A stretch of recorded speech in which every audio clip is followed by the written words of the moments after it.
Well, the 2021 NFL season has officially come to a close as we welcome you inside the TCO studios. My name is Gabe Henderson alongside Ben Leber and voice of the Vikings, Paul Allen. It's another version of Pick Six presented by KFAN. And guys, we were treated to another great Super Bowl, this time between the Rams and the Cincinnati Bengals. And the offseason is in full effect now. But before we get there, we start the show the way we always do. Pick number one, the best thing we saw from Super Bowl Sunday. PA, 30 seconds on the clock. On you. I really found myself appreciating Joe Burrow more so than I did in his truncated rookie season or when he beat the Vikings week one. You know, because when you come up to a Super Bowl and you're wearing fur coats like Broadway Joe, yet early in the game you're nervous. I mean, almost like you should have shown up in a members-only jacket, not a fur coat. I'm going to be watching you closely. The hits he took against the pressure he faced, and he continued to make plays. Man, I can't stop thinking about Joe Burrow. He has some Broadway Joe to him. Yeah, he does have a lot of Broadway Joe to him, but I'm a little nervous because I don't want him to turn into an Andrew Luck type of guy. A guy that got beat up early on in his career and then never really got to the next point. Ben, yeah, 30 seconds. He got his butt kicked. And it kept coming through. Yeah, he did. And he kind of got his butt kicked throughout the whole playoffs and the whole season. All right, the best thing that I saw was Aaron Donald. Aaron Donald, defensive guy and myself appreciated watching Aaron Donald in this defensive line work. I mean, he is the best defensive player in the NFL for the last couple of years, and he just put on a display. I could not take my eyes off of him from a snap-by-snap basis. Whether he was making sacks like this at the end of the game or not, the way that he affects the offensive line, the way that he affects the mentality of the offensive line is incredible. And I just hope that people appreciate the Hall of Fame career that in his short career in 8 years that he's already had. Yeah, a lot of people are saying he might retire, might not, but one thing that a lot of people can say is he probably could have deserved the MVP. Yeah. And if the Bengals would have won, Joe Burrow probably could have got the MVP for the Bengals. But the best thing I saw this week is a guy who probably should have won MVP if he had to finish the game. Odell Beckham Jr. He had 2 receptions for 53 yards right before he got injured in the second quarter. And this moment right here is what it's all about. I mean, he could have easily been in the locker room, throwing a fit or whatnot, but this is what it's all about. OBJ, whether you love him or you hate him, this guy deserves an NFL Super Bowl. And better for it to happen right here in LA for his home team. We all know his story from New York to Cleveland, now to the LA Rams. This guy is one of the most resurgent stories, not only for the NFL, but for this LA Rams team this year. I want to move on to pick 2, though. It's coming from Maurice Stone. He says, with so many questions surrounding this team, what are the realistic goals for the 2022 season? That's an excellent question, Mr. Mo Stone, because the expectations are impossible to tab right now before free agency, in arrears, salary cap-wise, money-wise, and then you got the draft, and plus you got a new coach, a new staff, a new general manager. It's all new. So therefore, the realistic expectations are unrealistic to tab right now. You're going to have patience on many, many levels because everything is new and everything is raw. But when you compensate that guy, Dalvin Cook, and you got Kirk throwing it to guys like JJ, that's going to be nothing but good. So I'm excited, but from an expectation standpoint, I can't answer that yet. I hear that. Well, there is 9 players on this current Vikings roster that's going into next season that have Pro Bowl on their resume. So there's a lot to build around. Pick number 3 for you, Ben, 30 seconds on the clock. The question comes from Deshaun Dogdad. He says, in Kwesi's background, did he work for GMs who built their roster through the draft or through free agency?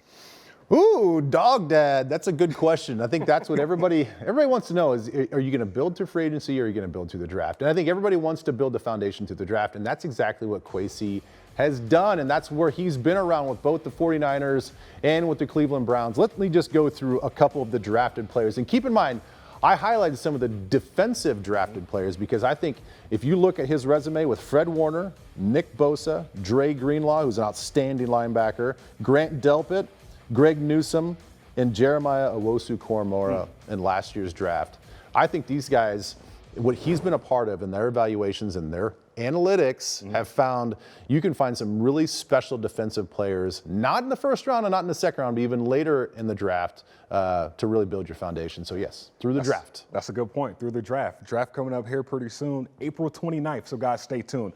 PA, question number 4 is coming from, pick number 4 is coming from AJ at Lone Wolf 1486. With Coach O'Connell having experience with Cousins in Washington.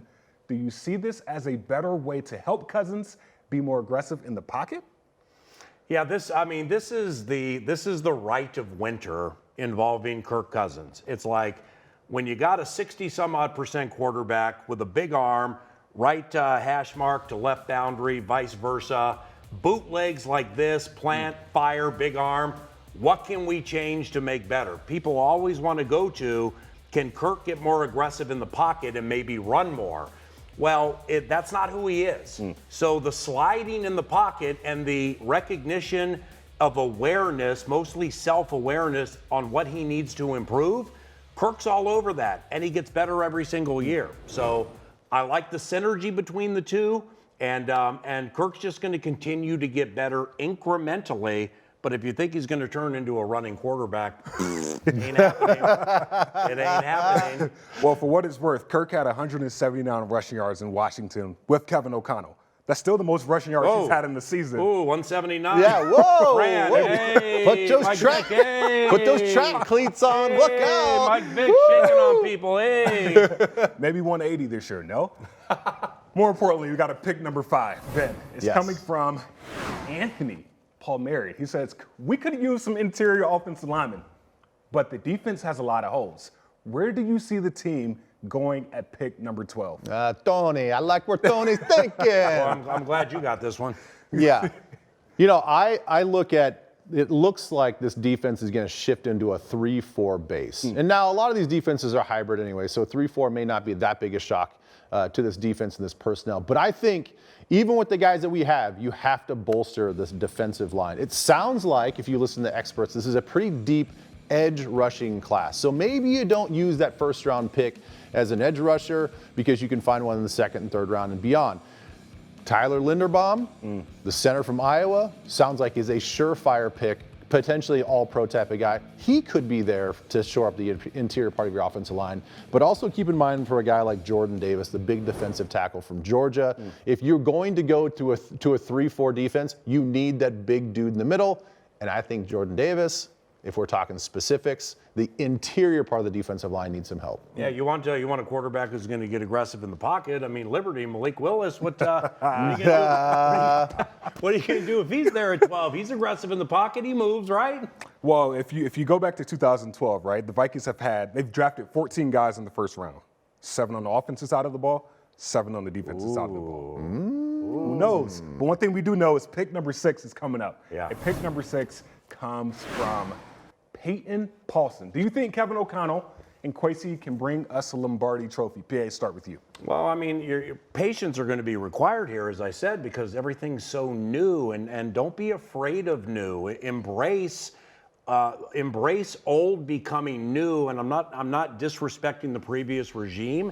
It's just, if we're talking 3-4 defense, if we're talking margin rules, if we have a first-time general manager, a first-time head coach, with veterans yet new players coming in, that doesn't sound like it's going to mesh and be unbelievable right out of the gate. But that doesn't mean it eventually won't be unbelievable. So I'd like to say, yes, we can have a party with the Lombardi, with Kwesi as the general manager, but you got to wait, man. That's the only way to put it. Leber? Yeah, I think that's the right approach. Look, I think everybody wants a Super Bowl. Duh, that's what you're here for. That's why you make changes. That's why you went away from a regime that was in place for 8 years. You want a different culture to put you over the top, right? But I don't think it's going to happen in year one, and I don't think that's necessarily a bad thing. I think you have to practice patience. These things do take some time.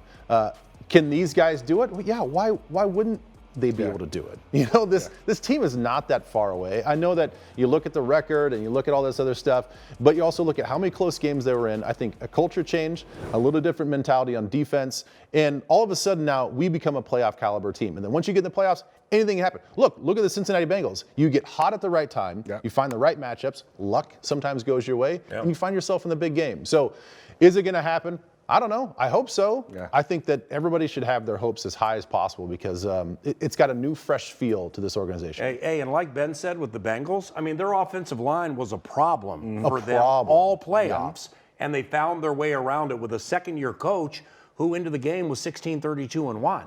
So, I mean, things are antithetical to what we know through the history of the NFL. What Ben said about the culture and just getting people cohesive, I mean, there are different ways to do that than having every shiny toy at every position. So I'm excited. Yeah, I'm excited too, and I sure do hope so to answer that question also. You have a coach who's been a part of championship teams as a player and now as a coach, and now he has an opportunity as a head coach to actually bring this team to the promised land also. We know Kwesi Adolfo-Mensah, he's been a part of 2 organizations that have gotten up to that point. So you have a winning culture, and you have guys in this building that understands that, okay, this is a new regime. Okay, we're a lot younger. We're young too. We want to get behind these guys and play for them. So bringing all of that together, I think that makes for a recipe for success for this Minnesota Vikings team and a fan base that is more than deserving of a Lombardi trophy. Oh, yeah. And like you share, man, I mean, after we take Malik Willis and start running the Wildcat, nobody's going to see that coming. So, I mean, we have the element of surprise, too. Can you imagine the celebration he's going to throw? Celebration. He's going to leave gosh. his job with the VEN and become Malik's right-hand man at the facility. It's going to be unbelievable. Hopefully he's hiring at that point. But guys, we had to call a Wildcat today. You were our Wildcat quarterback. Tatum couldn't be here. Yeah. She'll be back in a couple of weeks. So more importantly, guys, stay tuned to Vikings.com. For the most up-to-date coverage of the team, you can send me a tweet at Gabe Henderson or at Tatum Everett on Twitter, and we will reply to your tweet right here on Pick 6. Guys, for next time, thank you, and we'll see you next week.